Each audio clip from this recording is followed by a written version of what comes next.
Hey, welcome back to Vox Terra, and if you have not done so, please do subscribe to my channel and click that notification bell so you know when I'm putting up a new video.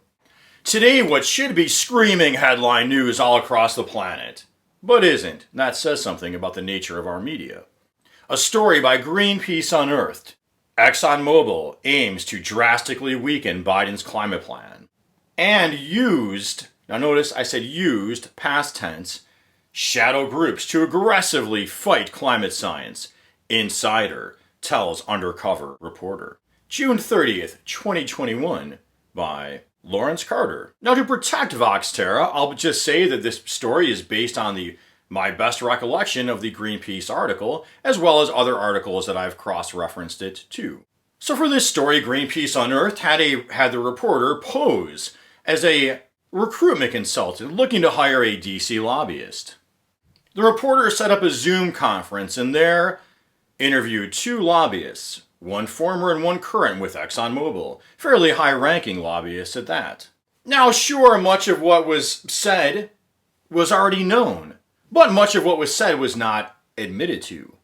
And what's amazing about this story and the lack of attention it gets is where it did get attention, often those headlines in the likes of organizations like Fox News were dismissive, or maybe tarring Greenpeace.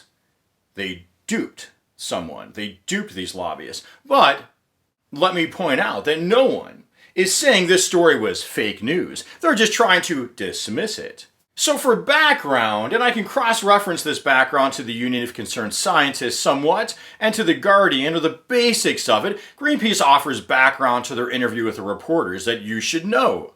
Exxon, between 1998 and 2014, funded a powerful network of think tanks, pressure groups, lobbyists, such as the Heartland Institute, Competitive Enterprise Institute, and Heritage Foundation, climate denial organizations, or organizations promoting climate denial, that manufactured doubt regarding the link between global warming and the burning of fossil fuels. And how that works is those are heat-trapping gases you're putting out there. They trap more heat. Remember, the Earth's temperature, all planet temperature, is just proximity to the sun and composition of the atmosphere. Alter the composition of the atmosphere, you alter the temperature. And it provided fringe scientists, note, who denied climate science with funding and a platform via Exxon-placed op-eds, advertisements, and political briefings. And when you see those advertisements, op-eds, or these fringe scientists, you read their quotes. How do you know, the average public person like myself, how do we know these are fringe? How do we know they are paid for by ExxonMobil or by these think tanks that are being cited in this article? How do you know? You don't. You don't know. And the media doesn't highlight it. Further, for background, this article went back to the times of the Obama administration and Rex Tillerson when Rex was the head at Exxon. Here there was Obama promoting a cap and trade bill to cap and trade carbon, to lower carbon. Well, Exxon at that time said they were in favor of a carbon tax, but not this cap and trade. But once that cap and trade was defeated, after the Tea Party rose up, funded, unbeknownst to many of their members, by Koch brothers. Once that was defeated, then Rex Tillerson was quoted as saying, we're not for a carbon tax. He also was quoted as saying that he didn't want to see renewable energy subsidized, but rather was excited about breakthrough technologies. Now here, breakthrough technologies like we're assuming carbon capture, so we can just la-di-da go on burning fossil fuels until that magic day comes along that you can capture all the carbon and there's no price to pay. And showing that policy of the bait and switch regarding carbon capture and the undermining of support for renewable energy continues to this day, lobbyist one said, quote, "Did we aggressively fight against some of the science? Yes.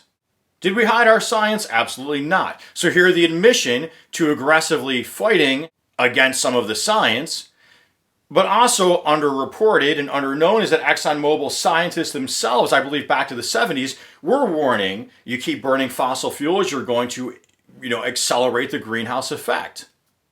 But that information was not acted upon by Exxon and was barely talked about by the media. Quoting Lobbyist 1, during the Zoom interview, did we join some of these shadow groups to work against some of the early efforts? Yes, that's true.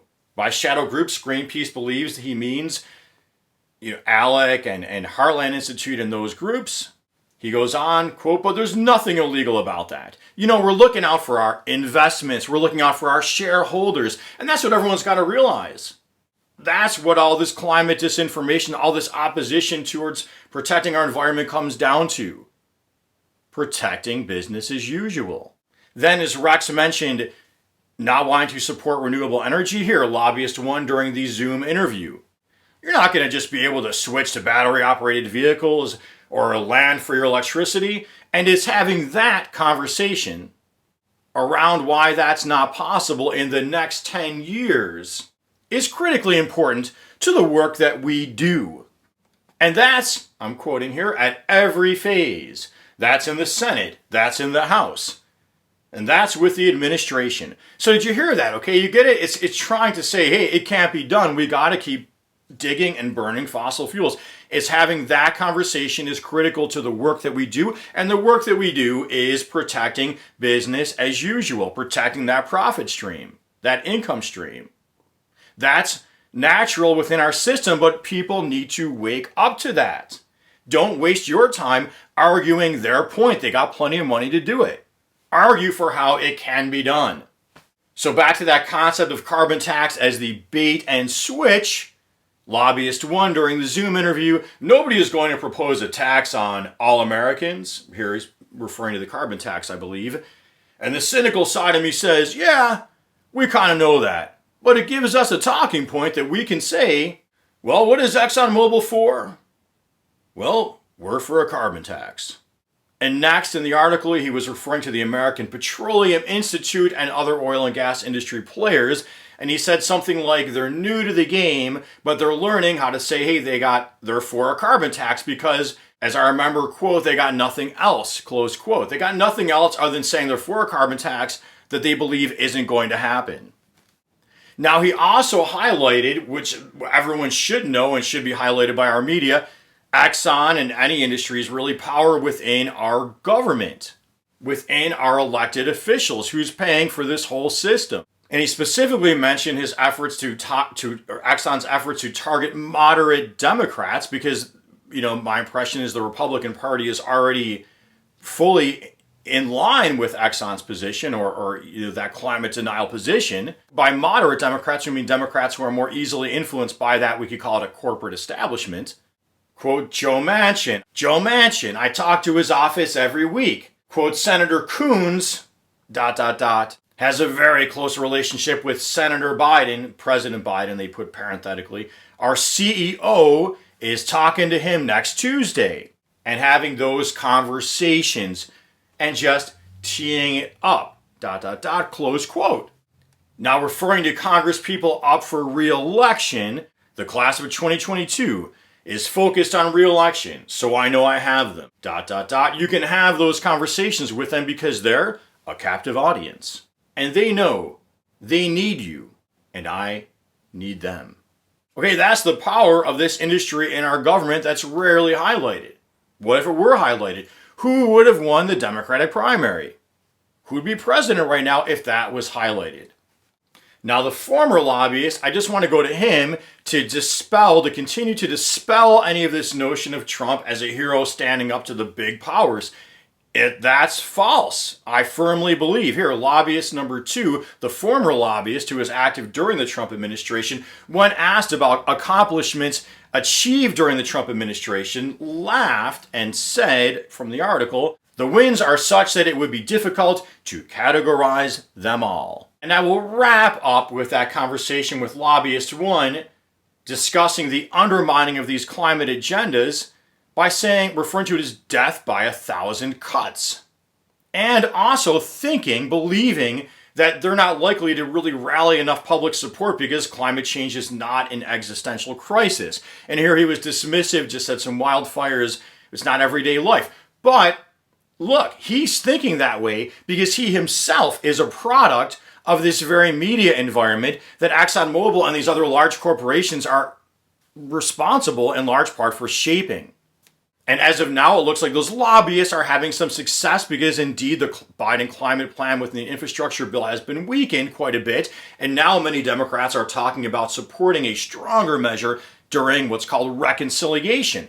Well, the problem, as Greenpeace points out, is that you're going to have the same lineup of votes then as well. So hey, I hope you found this video super helpful. And if you did, please make sure you are subscribed, you've clicked that notification bell, you're commenting, you're liking, and until next time, peace be with you.